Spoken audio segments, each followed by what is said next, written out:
Hey guys, DW from Fanboys Inc. What's going on? We're going in the Asbury Comic-Con today. It's going to be a lot of fun. Herb Trimpy, a little herb on herb action. It's going to be some fun. We got Mike and Ming. Ronnie Porter's going to be there, and holding that camera is Tao. Say hi. Hi! Yes, that's right. So we're going to have some fun. Come on in and join us.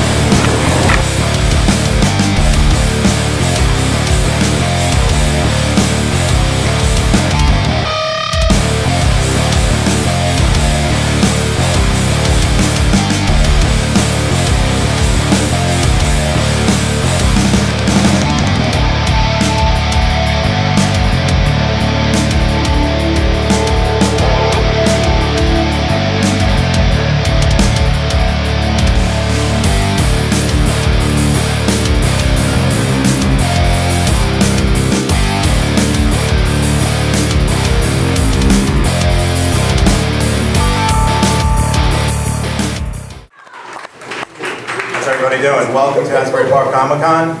Thanks for coming out to the Of Clerks and Comic Book Men panel. You ready for the boys? Yeah! Okay, there you are.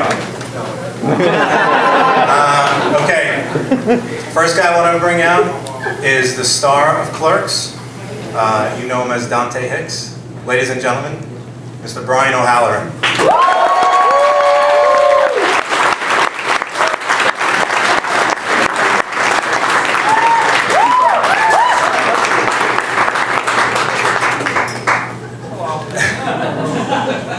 Next up, the star of one of the stars of Comic Book Men, and from the hit pod I Sell Comics, Mr. Michael Zapcic.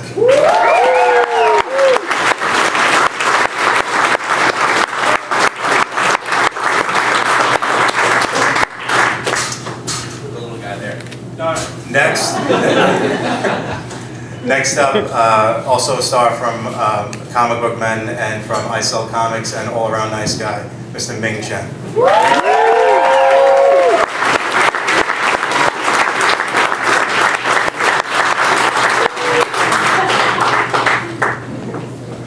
So you're gonna let Thank you. So you're gonna let Johnson sit next to me? Okay. And last but not least, also a star of Comic Book Men. The influence for Randall and Clerks, the writer, director, co-star of Vulgar, Steve Dave himself, ladies and gentlemen, Mr. Brian Johnson.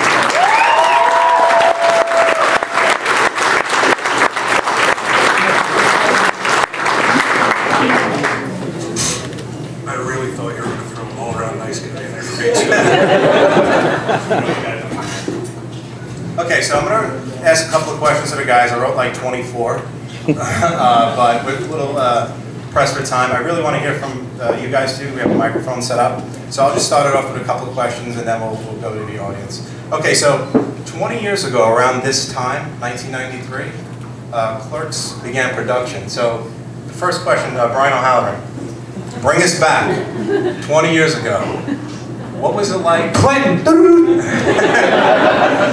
Tell us, how did you get involved in the project? How did you meet Kevin? What was the audition like? I had some provocative pictures of his mom. No, I auditioned, funny enough, as an extra. He was holding auditions out of a theater, it's First Avenue Playhouse in Atlantic Highlands, and I had done stage work out of there. So the owners were kind enough to let Kevin use the space to audition with their stable of actors from the neighborhood. So I auditioned, I went in there and Vince Pereira was videotaping the auditions, and Kevin had this really long survey of an audition application asking you favorite movies and stuff like that. I didn't even know what I was auditioning for, I just knew that I had to come there with a monologue. I mean, I could have been auditioning for porn for all I knew. But, you know, I had asked Vince while we were in between. The high end of helping. True, that is true.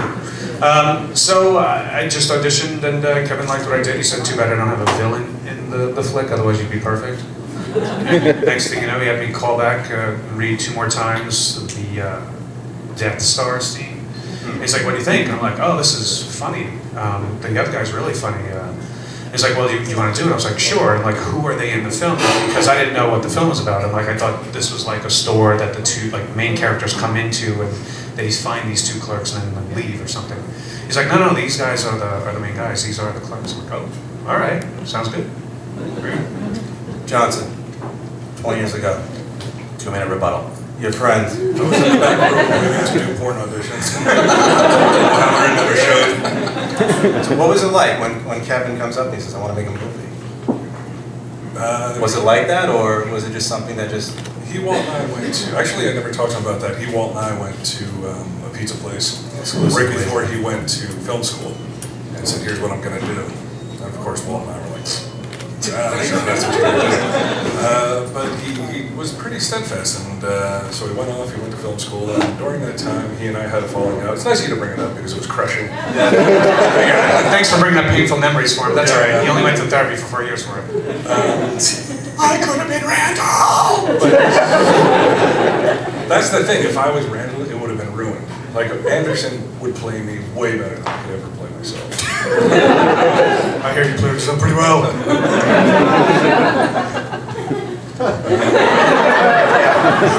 So anyway, when it was done though, when Kevin completed the cut, he immediately called. He had been going to something called the Forum. It was like a self-help type thing, which is really like, it's like this weird sort of new agey thing that he got sucked into. And he called me and said, hey, I want you to watch the movie. So I watched it, and it was, like, I'm not just saying this because he's my friend and it seems like it's, telling the company line, but I was like, holy shit, this is so accurate. Like, it seems so real. Like, not everything, obviously, fucking dead people and all that stuff, but it was so, like, it was the idea of, like, that Indiana, right? Would you have, like, ridden a dead guy's cock if Ken's like, this is what it's gonna take? That I would have to write a dead? I fucking did your movie Vulgar, for fuck's sake. We'll get to that. We'll get to that. What is it with you and me riding guys' cocks? I know, but there was 3 of them. There's a big difference, my friend. 1 dead guy, 3 living guys. I don't know. I mean, they take the dead guy in that. Yeah, you're right. You don't have to call the dead guy back. No. Plus, I don't have performance anxiety. Then I'm like, oh, I was great. I killed. Okay, so Ming, you're a couple of years, I think, old. We're around the same age. Where were you when Clerks came out? Where was I? I was at the university. Shop in China. Yeah. In Chinese laundry. I was busy being a virgin.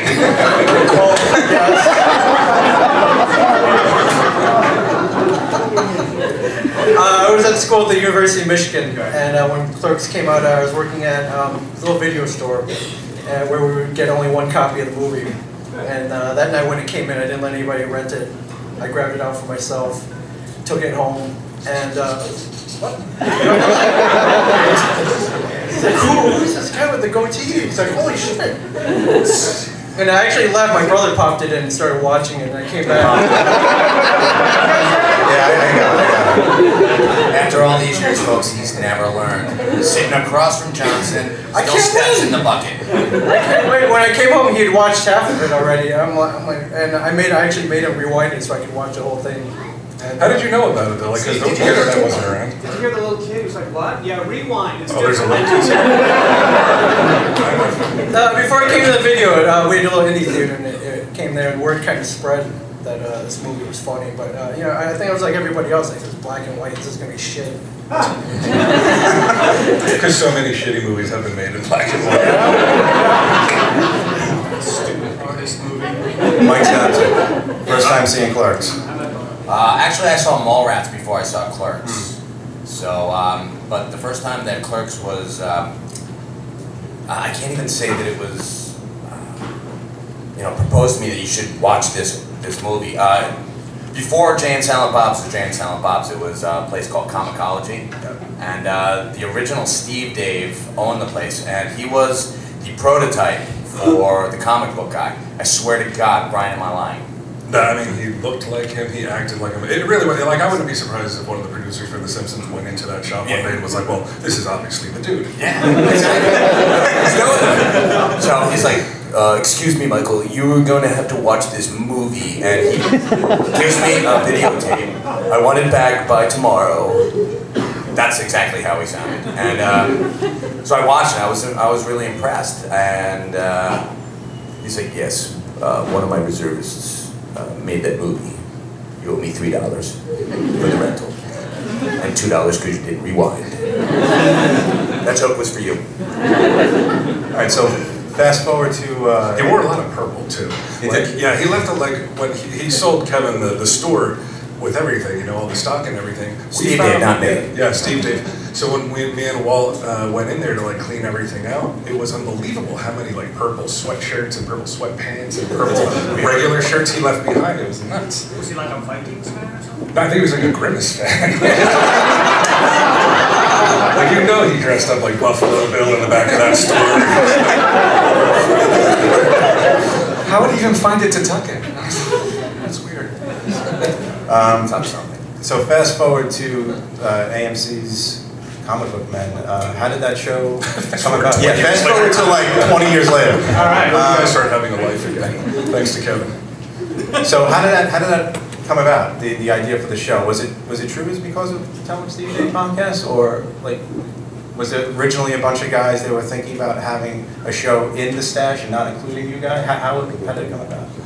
Well, according to Kevin, he said that there's a woman, Elise, who's an exec producer on Red State, and I guess she was friends with Charlie, right? Yes. Original Media? Yes, one of the producers of the show. Yeah, and I guess somebody had an idea for a reality or unscripted show in a comic book store, and they mentioned it to Kevin, and Kevin said, hey, I have a comic book store. If you want to make the pilot, you can, you know, use my store.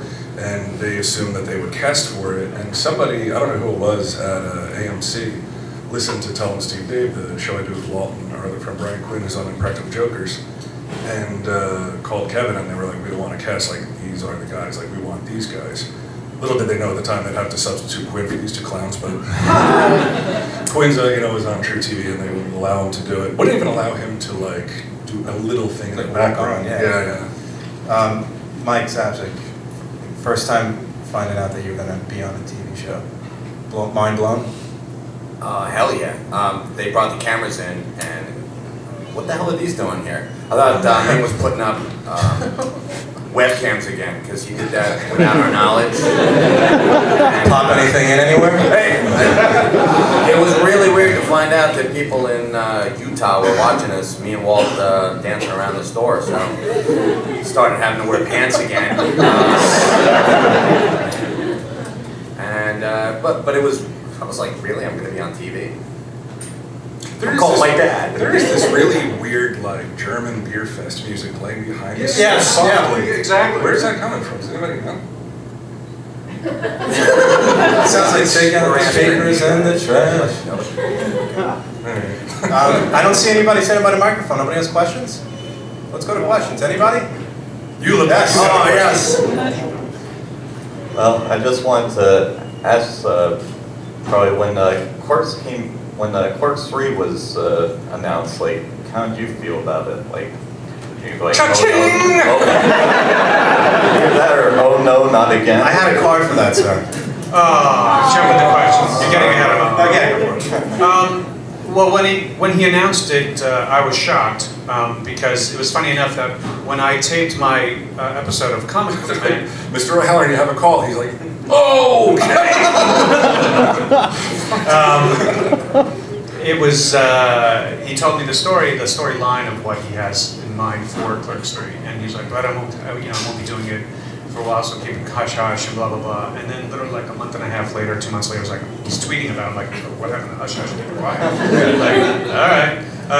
So I hope it happens, you know. There's a lot of work goes on that still has to happen for it to happen. Kevin is in the midst of writing it right now from what I hear from his podcast. And if it is as good as his pitch was to me, he told me the story like in half an hour at the production offices of Comic Book Man. Lock the doors. Let's hear it. I'm not ever All right. To be honest with you, you know, we'll see what happens, but I think it's going to be one of his best written pieces to date, to be honest with you. I was in Orlando these last couple of days, and Kevin was down there, and he asked me to read it, and I read the first 86 pages, and then he filled me in on the end. It's pretty amazing. It's really funny. I don't think anybody will be disappointed. And I just heard his pitch, and I was just, we both were like, wow, this is... Unfortunately, it picks up in the deleted ending of the first movie, so you get shot immediately, and you're not in for the rest of the movie. No, it's really funny. I think people like it. Spock gets red matter, goes back in time, comes to the store. And just one follow-up question: where can I see it in the theater? Like anywhere else? Or God, I haven't done anything in live theaters since last year, so I'm actually going to be. I don't know yet because I have a bunch of plates spinning at the moment. So right now, theater is not on one of them. He washes dishes, is what he means. They kicked him out of theater. It's true. Do you know? Wait, I got a quick question before this to the next gentleman. Do you know if Clerks 3 is going to be outside of the studio? Like, is he going to do it like Red State, kind of do it yourself type of deal? He did not say. At first, he thought he might go Kickstarter, but then Veronica Mars did it. So I don't know if he wants to look like he's like, oh, I can do it too. You know. It sounded to me though like it may be self-financed simply because you can do whatever you want. You answer to the master. does that mean it's going to be mostly filmed in New Jersey again, rather than mostly California? That's a good question. I don't know. It's definitely going to probably be filmed at the Quick Stop, I assume. Oh no, the Quick Stop burned down. I should have watched Clerks 2. Oh, they really rebuilt it. That's right, give him shit! I apologize. Listen, The Walking Dead gets Chris Hardwick, the comic book man gets Chris Lodondo. I apologize. Alright, next question. Thank you, sir. Next question. Ladies first. Alright. My question was for Brian. What was the hardest part about filming Vulgar for you? Other than the obvious. You know, it wasn't really, being in the makeup chair actually for like an hour and a half to 2 hours sometimes was just fucking monotonous after a while. But, you know, Brian and the crew actually made it really smooth sailing for a lot of it. We actually, you know, he was smart in planning how we filmed it, where we actually went into it easily and then left one whole like week of the really intense hard stuff. So we led up to it. So we got all those slapsticky, jokey shit out of the way. And then got into the hardcore, like, you're getting blocked. But otherwise, I'm very proud of that movie. I'm very proud of Johnson's work in that, and I'm also, I'm really glad that a lot of the fans still enjoy it as much as they do. I mean, they all still like, how the hell did you, I'm like, dude, if you read the first draft, there was feces involved. And I was just like, halfway through the script, and I called up Johnson, like, what the hell is wrong with you, dude? So no feces. Exactly, so that's him on the phone, so there's no feces. I watched the trailer for that and I was like, oh, this could be so funny. I was crying halfway through. Lionsgate really does mislead you with that trailer. Yeah, I was like, oh, this could be really funny. And then, yeah, I was crying by the end of it. I was just so, yeah.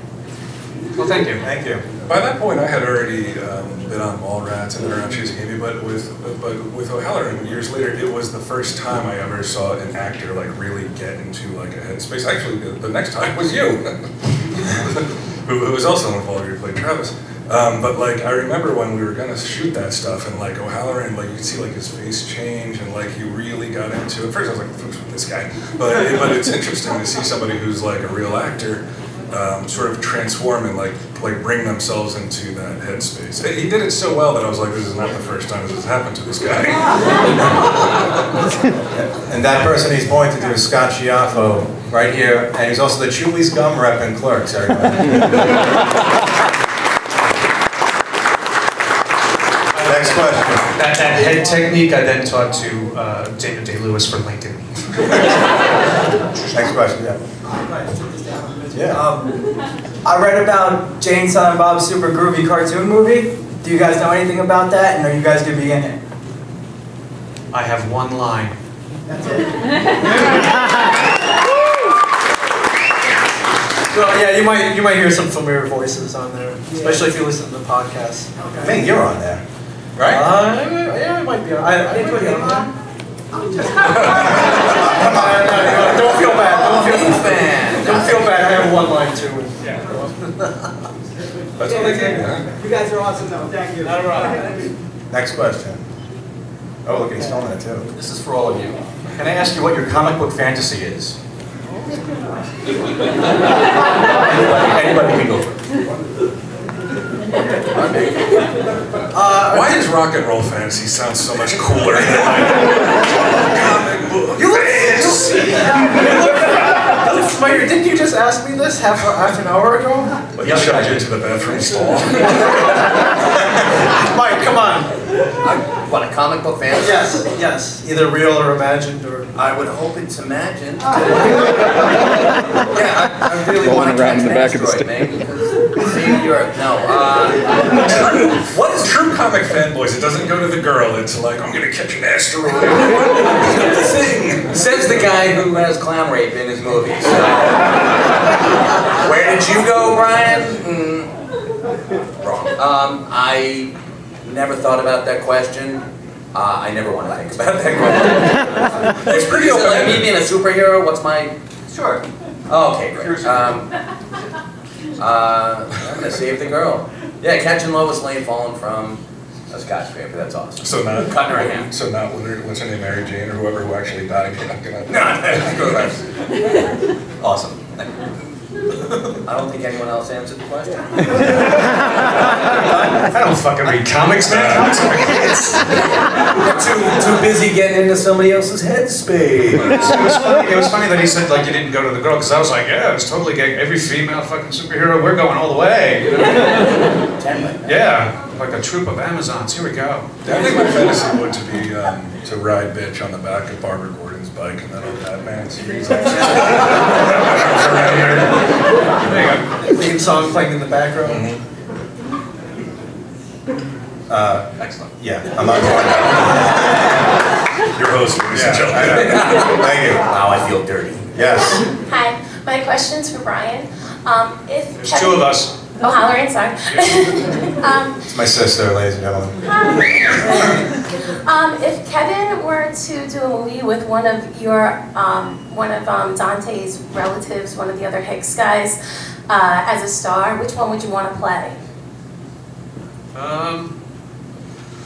Well, Gil was a total tool. I think the name of the guy they gave in Chasing Amy was Sean Hicks. He was like that TV executive. I would like to see like a Grant Hicks, the Dogma news anchor. You know, kind of like a weird Anchorman probably spin on it. Kevin's version of what Anchorman probably did. That would be pretty cool. That's the only thing I can think of. All right, thank you. You're welcome. You should have wrote all these questions to me. I know, I'm sorry. Yes. I have two questions. The first question is, does anyone know what the plans are for the Super Groovy movie after the tour, if we can't see it on the tour? I assume sell it. On DVD.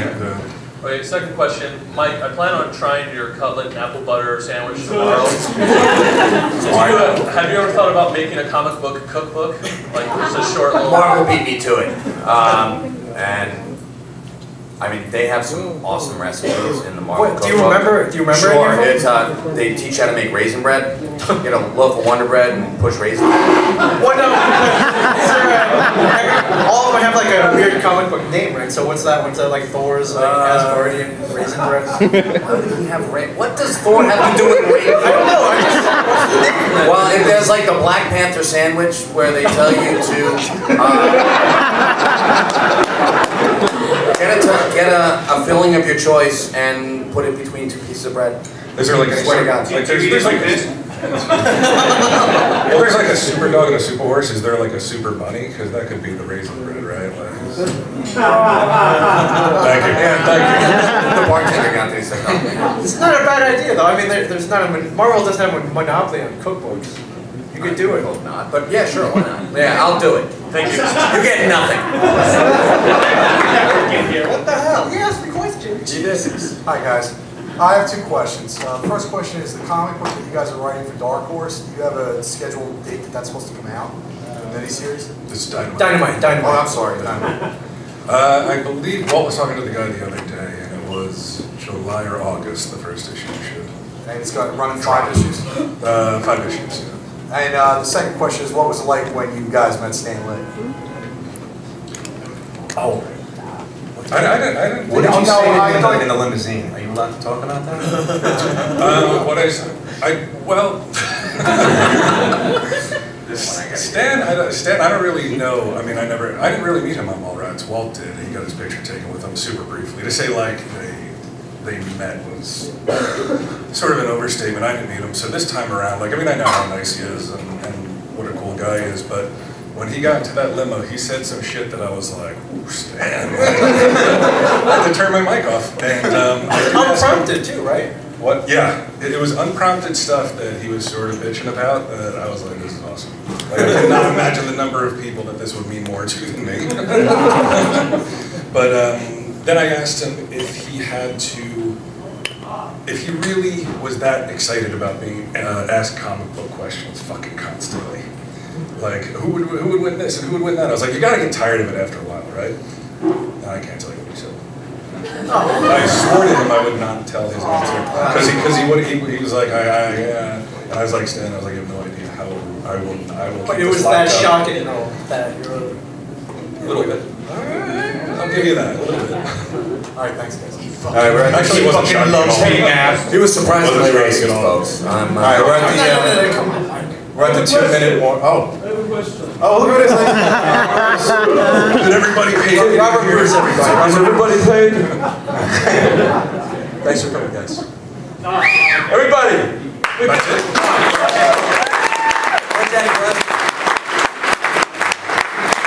Is that how we're going to end it?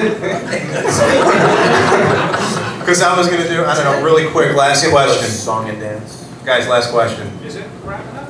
Yeah, we got to go, yeah. I know. I'm sorry. Why aren't more people drinking at 11 in the morning? Weirdest experience with fame. Everybody, rapid fire. Start me. Weirdest. It's all good. What? Well, like bizarro. Like somebody says they have a Ming, like, candles set up with pictures in their house. Anybody? No, I think the thing. Obviously I like it. I love it. Pictures taken. People recognizing in restaurants. I think what I really love is how much Walt hates it, though. Anybody listen to yesterday's Tell 'em Steve, Dave? Yeah. He hates it. I think he was up at the counter and someone breezed by and they're like, "Holy shit! I just met Big Chen." And he was like, Walter actually called me that day. He was like, "You'll never fucking believe what just happened." and if that could happen every day, if you could get that mad, like that's the best part. He just told everyone that you don't work in the store every day because he does get that angry every day. Yeah, but even anger, just the annoyance. It's great. I love it. O'Halloran, weirdest experience. You probably got a lot of crazy stories. Well, I mean, weirdest was like early on. I was fax stalked by a brother and sister from Kentucky, like literally sending faxes with like the backward letters and stuff like, "We've never been to the big city, up to there, see maybe, and you and that Raymond guy." Like they didn't get out of the fact that the characters were characters and not real life. And I was just like, well, they're still faxing of that. No. I literally had to turn off that number after like 2 months of having them. Like, this is fucked up. I don't know how they got the number and I don't know where they're going, but this has got to stop. So that's the weirdest thing. I mean, the coolest thing. My fax number. Exactly. How did they get my fax number? They're wasting my thermal paper. All right, I'm getting the signal. We got to wrap it up. I guess really quick, Mike and. All right. Just the constant phone calls at the stash and people bringing in their crap comics like, "Hey, look what I got." And I was like, "Oh, that's great." That's your fucking job, dude. That's every day then. You kidding? Your brother and sister, Tag Team Combo, came up with their stack of comic books. They're all signed by Brian O'Halloran. How much can I get for them? Nothing. Johnson. I'm not in a comic. I think fame is an overstatement. I would say quasi-fame, pseudo-fame, something like that. You get famous. But the involvement with View Askew and being on the television show and doing Tell 'em Steve, Dave has finally allowed me to find a way to get girls to lower their standards.